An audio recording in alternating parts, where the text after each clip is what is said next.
Hey everybody, welcome to Jack Bean Reviews, and today we're going to review The Walking Dead, Season 11, Episode 17. The episode is called Lockdown. I am so very sentimental right now. I've been looking at Walking Dead for such a long time, and to see it come to an end is just something, extra, I guess, maybe is the only way that I can say it. But to know that they're coming up with some really great things like new series, like the Daryl series and the series with Maggie and Negan, which actually is filming in my state, is so much fun. And we've also heard from San Diego Comic-Con that they're going to make a Rick and Michonne series that will at least let us know what happened with them. I'm very excited for it all. So let's review this episode.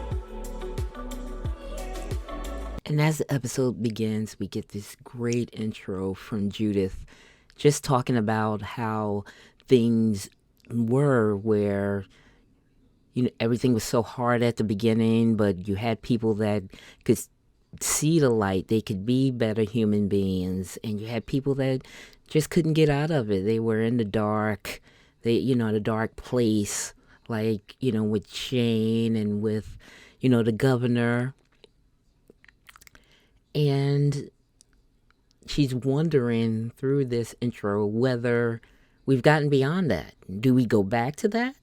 Or have we gotten beyond it? Because they were in this place now, in this community of the Commonwealth that she felt safe in and thought that it was safe. But of course, she's a child and you don't always know what's going on. But she feels safe and she's kind of seeing things change and she's wondering where we're going from this point. The episode starts out pretty much where episode 16 left off, with Maggie and Daryl being pursued by Hornsby, who is an absolute tool. He is such a piece of work. He's terrible. I'll be happy to see him put down a few pegs. But Maggie and Daryl are trying to evade him, trying to keep out of his sights, trying to hide so that they can start to make some plans on what they wanted to do. And then all of a sudden, Aaron and Gabriel just kind of pops out on them, and they have with them Negan and Annie. Annie had to make sure that Maggie knew that Herschel was okay. They started to talk a little bit about, they need to get, their people. They need to come up with a plan, but they need to get these people. And, Maggie's like, straight up, we got to find Hornsby and we got to kill him. And Gabriel and Aaron was like, we got to find our families. We got to make sure that we protect them. And Daryl was like, you know what? We can do all of that. We can do both of those things. We have Negan here. We can send him in. Let's make a plan about getting him in there because nobody at the Commonwealth knows who he is. So he's like the person to just be able to walk inside. So Negan dressed up like a walker in order to get the Commonwealth stormtroopers, what I like to call them, but they are the Commonwealth Army. And he gets in there and he gets that gun. He kills them, actually. And then he takes that opportunity to get into a car and start to drive to the Commonwealth. At this point, we don't know what the plan was when he got there, but in the end, he's meeting with Mercer. He's talking with him. So Daryl sent him to speak with this guy. I've never seen much of a car chase in The Walking Dead, but we had one this time when Negan disarmed the Commonwealth Army member. He jumped inside the van and he started driving, and they started following behind him. And they were all going. They were going, man. He was riding, trying to evade them. They were not being shaken by any of it. And at one point, I really thought that he was going to be caught. But of course, Daryl always comes to the rescue. Daryl ended up getting in another car, and he came and he slammed into that car just so that Negan could just keep going to get to the Commonwealth. And while all this is going on, At the Commonwealth, they have a protest going on, and you see people like Connie, and you see Kelly there too, and they are protesting that they want to see justice happen for a girl that was killed, for her parents. And the person that they're looking for is Sebastian. He is Pamela's son. And they're trying to make her produce him, deliver him, and bring him to justice. But she doesn't even know where he is. They don't know if he's left or anything. We then go to a scene of Carol sitting in the kitchen with the kids, with RJ and Judith and Aaron's daughter, Gracie. And they're just kind of sitting there. I believe they're doing crafts and coloring and making pictures and stuff. And Carol's supposed to be cooking, but she's looking at pictures and let the blueberry pancakes get burnt up.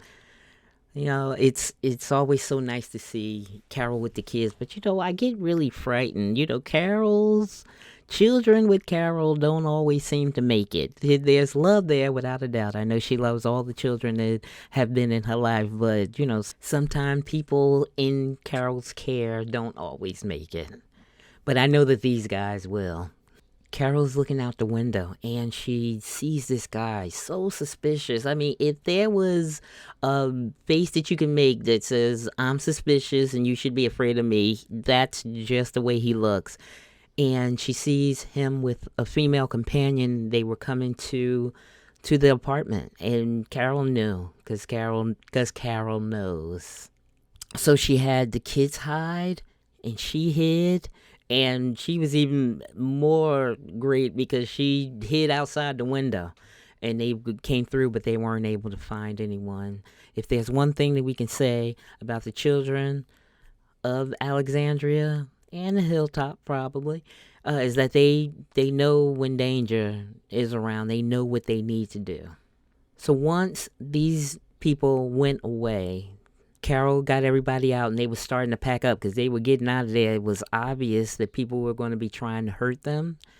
And there was a knock at the door, and it was Negan and Jerry just coming to let Carol know, we have to come up with something.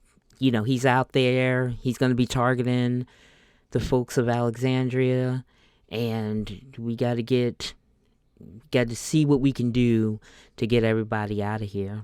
So Carol sent them on with Jerry to go to an attic and just kind of lay low.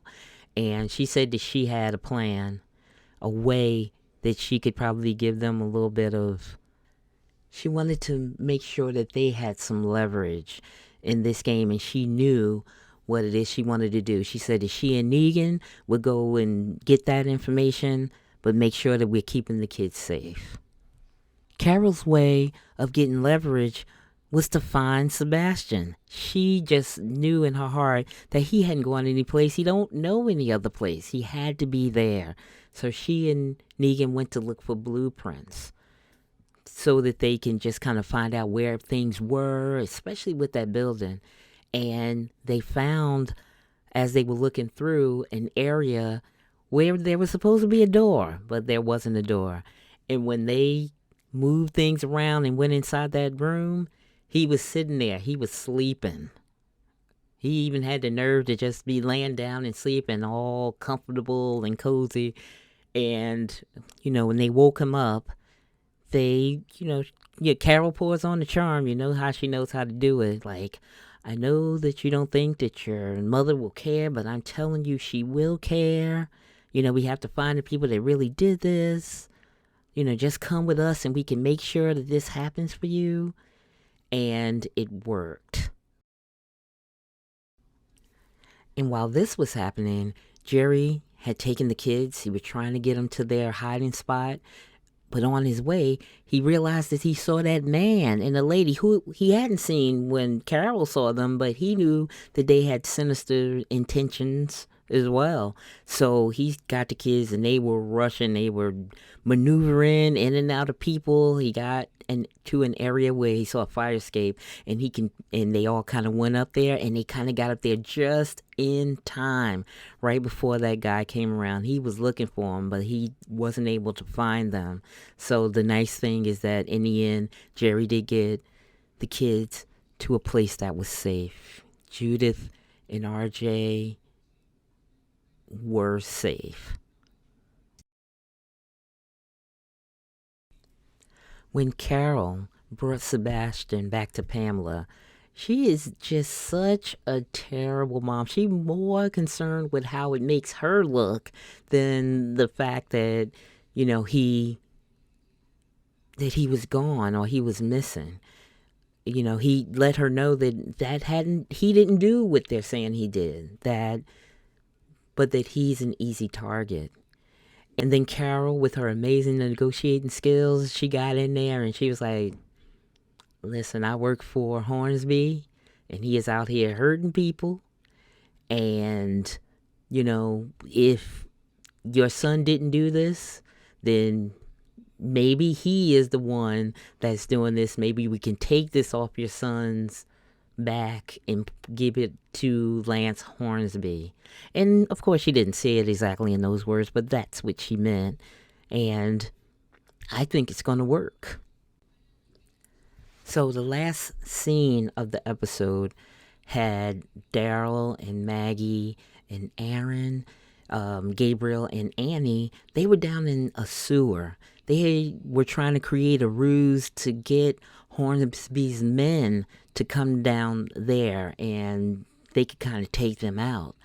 And it did work. Hornsby's guys started coming down to see this walker all tied up, and then they were able to get the upper hand on them. All of a sudden, Hornsby walks in, Daryl grabs him and puts the knife to his neck, but there's so many more of them coming in. Our folks are going to be outgunned with so many more of them with weapons, and Daryl just there with Hornsby in his arms with the knife to his neck. And then